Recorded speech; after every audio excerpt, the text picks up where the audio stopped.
Hi friends, welcome back Hema தோட்டம். இன்றைக்கி வந்து நான் கம்போஸ்ட் பண்ணலான் இருக்கேன்.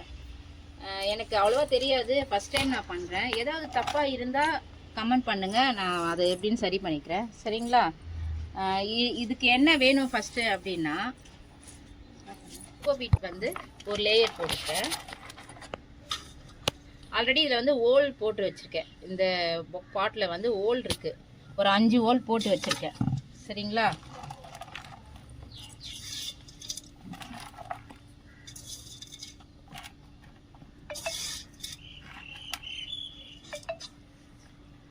அப்புறம் வந்து இந்த செடியோட வேஸ்ட் எல்லாம் இருக்குது பாருங்க, நான் அப்படியே கொஞ்சம் கொஞ்சமாக எடுத்து சேர்த்து வச்சுருக்கேன்.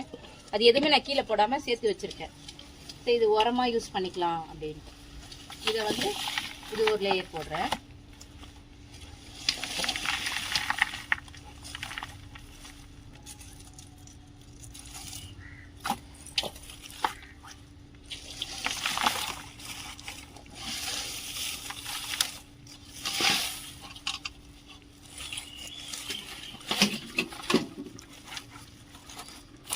இது போட்டாச்சு. இப்போ வந்து இது பார்த்தீங்கன்னா செம்மண். இது செம்மண் வந்து இதுக்கு மேலே இன்னும் கொஞ்சம் போட்டுடலாம்.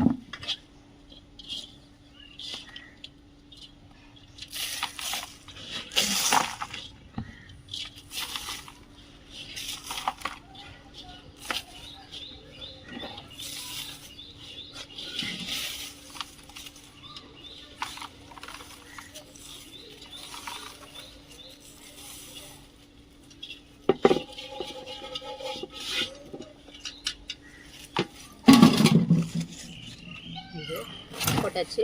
அடுத்தது வந்து இது வந்து கிச்சன் வேஸ்ட்டு, வெஜிடபிள்ஸு, ஃப்ரூட்ஸு, இதெல்லாம் வந்து இந்த வேஸ்ட்டெல்லாம் வந்து நான் கீழே போட மாட்டேன். இந்த மாதிரி உரத்துக்கு யூஸ் பண்ணிக்கலாம்னு சொல்லிட்டு சேர்த்து வச்சுருக்கேன். இது வந்து 3 நாளோட உரம். இது வேஸ்ட்டு, 3 நாளோட வேஸ்ட்டு. இதை வந்து நல்லா இதில் போட்டுடணும்.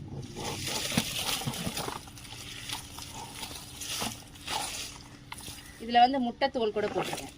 முட்டைத்தோல், இந்த வாட்டர் மெலன் இருந்தது இல்லைங்களா, அதோட பீஸ் எல்லாம் கூட கட் பண்ணி சாப்பிட்டுட்டு அது வேஸ்ட் எல்லாம் இதில் வந்து போட்டாச்சு.